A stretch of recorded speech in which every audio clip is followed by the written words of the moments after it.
I want to welcome our viewership back, and in studio we're fortunate enough to have the Superintendent of Piscataway School Systems, Dr. Frank Ranelli, here. I know this taping is taking place here at the end of July, obviously for the August show, which is airing currently. Dr. Ranelli, September's not too far off. We're like about 6 weeks away and change. And I know there's probably a lot of parents out there who obviously have school children, wondering what September may look like for their children going to school, considering what happened in the 2020 versus 2021 school year, now the 2021-2022 school year. So maybe you can give a little bit of overview on what you believe and the board members believe September, the first week of September may look like, and moving forward for at least for the first couple of quarters of the year. Yeah, sure. First of all, I'd like to express my sincere gratitude to the families and the students for their flexibility, their patience, their understanding. This was all very uncertain to everyone, and yeah, we had to make changes on the fly and be very flexible ourselves. So I really appreciate the flexibility and the understanding, knowing that we put the safety of our community members, our parents, our students, and our staff first. So I appreciate that. So September, right? We are at the end of July, Mayor, as you just said, and we are planning on, as directed by the Department of Education, a full 100% in-person opening. Okay. So that's what we're getting ready for. So as we had a certain percent of our students on hybrid last year, and they were allowed to remain to do so, we're directed by the Department of Education to plan for a full opening in September. So that means all of our students back in the buildings, all of our classrooms full. We're taking the precautions that we need to under the guidance that we have. And that's what the plan is for the upcoming school year as we sit here the day we're taping here. The first couple of days, we've had some administrative meetings over the summer, obviously, and the sort of the directive to the principals, and they were well on board with this, is to take the first couple of days to really go over some protocols. Try to ease as much anxiety as anybody might have as possible. Go over the rules of the hallway moving, of the cafeteria, of the entering the building from the next day on, how dismissal is going to look, how the bathrooms are going to operate, to try to keep people as socially distant as possible, which is in the guidance as well. So the first couple of days, I would expect your students to come home, parents, and really tell you that the teachers went over what we should expect and to try to ease as much anxiety as possible. And I think it's critical that the parents out there realize that you're only giving the information out as of that moment. Sure. What is the perception either through the Department of Education or the State Department of Health. So there's a lot of these decisions are not made in a vacuum. Oh, no, absolutely not. And a lot of times what is put in the media, what is put in the paper, or what is said at a press conference is either adjusted or clarified by the Department of Ed. We take direct instruction. I'm glad you brought that up. We take direct instruction from the Department of Education paperwork and Department of Education broadcasts that come directly to the superintendents. We meet with superintendents from Middlesex County. I meet with them every Wednesday. We have to find out sort of what they're doing, how they're handling things. And it's been very valuable. But the directive that we take doesn't come from any article in the paper, anybody said. It's more directly from the Department of Ed. And I think the folks in the viewership, whether you live in Piscataway Township or outside of our community, it's the rules that get promulgated out that you as the superintendent and the board members have to follow in order to implement a thorough and efficient education. Absolutely. So. What has there been any facility changes that the students may notice when they come back, step foot in the various Yeah, so school. you might notice maybe different doors you need to enter, different areas that buses might drop off, but no specific building or facility changes in the physicality of the buildings. Again, we are trying to get back to as much normalcy as we can, taking into consideration cleanliness, cleaning.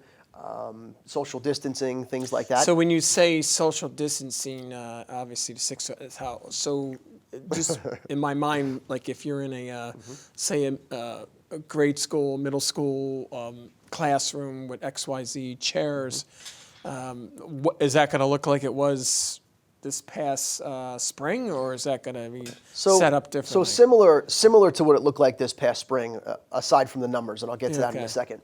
The trend in education was to get away from, in years past before the coronavirus, was to get away from the rows all facing forward and everybody sitting behind each other to allow for more collaboration between students and to see each other and things like that. Well, the directive has changed, right? Yeah. Back to that.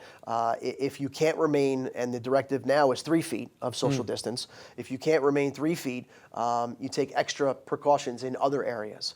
Continuing to wear masks, cleaning in a certain way, keeping the desks in certain fashions so kids are behind each other and not facing each other, really, talking to each other, germs flying across, things like that. And I guess we might as well go right to the crux. And it says before we came on the air, you and I were speaking about the mask, and obviously the governor and the Department of Health don't believe that there's going to be a mask mandate for the fall. However, they're only basing it on what's going on right now in July of 2021. You said 3 feet. If a child, especially they haven't come out with a vaccine yet for younger students, a child can still go ahead and wear a mask if the parent wants them to wear a mask. Yeah, so we haven't made a decision whether masks are going to be mandatory or optional. Okay. And I'm holding off on my decision for that. I sent a letter to the parents and the families last week saying that. Not specific about masks, but just regular protocols. I'm really holding off because we've seen what happened in the last week with just the numbers of coronavirus cases in the state, in the county, and Piscataway. So we're holding off to see what happens. And the governor will make a statement that masks will be optional in schools, and the Department of Ed will say something. The American Association of Nursing will say another. This morning said they recommend they should be wearing them no matter what. So we look at all of the data, we look at all the information, and we'll make the decision again closer to when we get back in September. I'm not, my own personal view is that if I had a child in the school system, and given the fact that there's not a vaccination option as of yet, there may be one in the fall, I would like to have my child at least wear a mask, as much as the pain in the neck the child might not want to. Right. But just to give it a little extra precaution, because you don't know what's going on as it. And I've been saying this from the beginning, and maybe parents have heard me say this. We can't tell people how to feel about this, right? We can say what we think and what we hope and what the data suggests. There's just too many variables for me, right? And I don't disagree with you about myself, number one, and about my own kids. Students being less than 3 feet, a crowded classroom. If we're going to go back to full, school 100%, the hallways, the cafeterias, the buses, things like that. It would just make some sense. That's the whole idea, is because, children tend to want to be together very close. Yeah. It's just nature. So you would think that you would want to have them at least till some of them get vaccinated, or at least a substantial majority of them, to at least wear masks for temporary purposes. Yeah, so my plan is to continue to communicate with families and let them know, again, as we lead up to the middle of August, the end of August, and how the trends of these cases and recommendations from the state and the local government authorities really let us go. And a lot of the decisions that the Department of Ed or Department of Health or the governor, came down to, well, whatever the district feels they need to do. Yeah. And I have been very cautious about all of those decisions that I've had to make. Okay, so we're going to get off the masks, and I'm sure that'll be a future discussion towards the end of August, early September. When a child steps into the school district, food services. Sure. Is that going to be fully Yeah, operational? so fully operational, a little bit of different offerings, right? Not so many a la carte offerings, Okay. but some. So let me back up. As we went through this school year, the federal government, very generously, came to the school districts through the state and said all the meals, breakfast and lunch for anybody in any school-age children in Piscataway are free. Because understanding the challenges that families have with finances, and we've already been notified that will continue through the entire year of 21-22. So the food service will continue in that fashion, not being delivered to certain school locations because all the children will be expected to be in school, but everybody has the availability to get breakfast and lunch at no charge. Okay. That's an interesting. Yeah.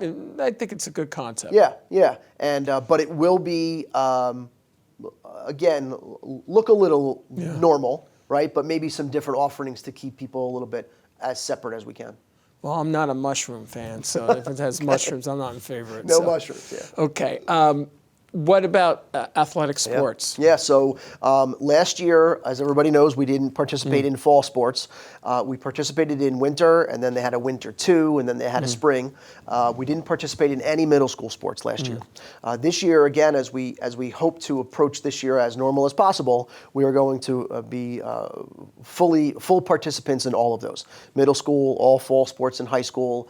So we're looking forward to give those kids those opportunities. Well, I think that's great, at least for a health portion, because the athletics does keep the students nice and trim. Yeah, this year we feel we know more, right? As we did in the winter, we know more, we can control more, we have more experience in many different facets of dealing with, any symptoms, any illness, any sicknesses like that, and precautions that we take. All our coaches are trained very well, our athletic directors, so we're really looking forward to getting those opportunities back. Question, transportation. So transportation will go back to what it looked like pre-coronavirus, back to normal.